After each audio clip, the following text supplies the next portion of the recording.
এত টাকা খরচ করে একটা অর্থনৈতিক স্থিতিশীলতা, আর্থিক সক্ষমতা বৃদ্ধিতে বিএনপি সরকারের ১৮০ দিনের পরিকল্পনা জানতে অর্থনীতি বিষয়ক সাংবাদিকদের সংগঠন ইআরএফ আয়োজিত এই আলোচনা সভা।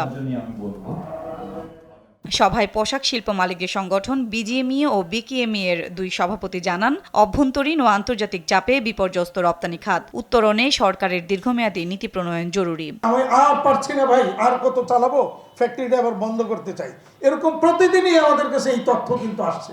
অর্থাৎ ফ্যাক্টরি বন্ধ হওয়া মানে কর্মসংস্থান আরো সংকুচিত হয়ে যাওয়া। কোনো একটা নীতি প্রণয়নের ভিত্তিতে আমরা শিল্প উদ্যোগ গ্রহণ করি, সেটা যখন আলোর মুখ দেখে তখন আপনার নীতি পরিবর্তন হয়ে যায়, তখন হলো এই পরিবর্তনের কারণে শিল্পটা দুর্বল হয়ে যায়। এ সময় সিপিডির সম্মাননীয় ফেলো ডক্টর মুস্তাফিজুর রহমান বলেন, অগ্নি পরীক্ষার মধ্য দিয়ে দায়িত্ব নিয়েছে বিএনপি সরকার। $1 ট্রিলিয়ন অর্থনীতিতে পৌঁছাতে অন্তর্ভুক্তিমূলক ব্যবস্থা গড়ে তোলার পরামর্শ দেন তিনি। একমাত্র আরএফএল ক্লাস পাইপ নিশ্চিত করে প্রতি ইঞ্চিতে সঠিক থিকনেস ও সঠিক মাপ। পাইপের বস, না কিনলে লস। অনেক পুঞ্জীভূত, যেটা বলা হয়েছে 2020-এর পরে, আমার মনে হয় যে সমস্যাগুলি অনেক দিন ধরেই আরো আসছিল। এই পুঞ্জীভূত সমস্যাগুলির একটা চাপ তারা উত্তরাধিকার সূত্রে পেয়েছেন। পতিত স্বৈরাচার সরকারের মতো করে দেশ আর চলবে না জানিয়ে প্রধানমন্ত্রীর অর্থ ও পরিকল্পনা বিষয়ক উপদেষ্টা জানান, দেশের চলমান সংকটকে চ্যালেঞ্জ হিসেবে নিয়ে সমাধানের পথে হাঁটছে সরকার।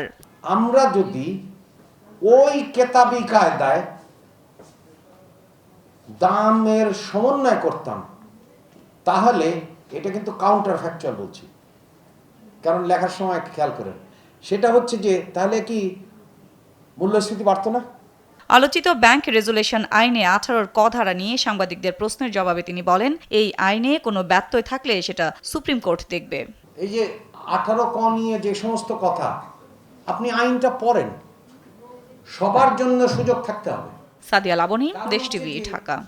আপনি অধিকাংশ ক্ষেত্রে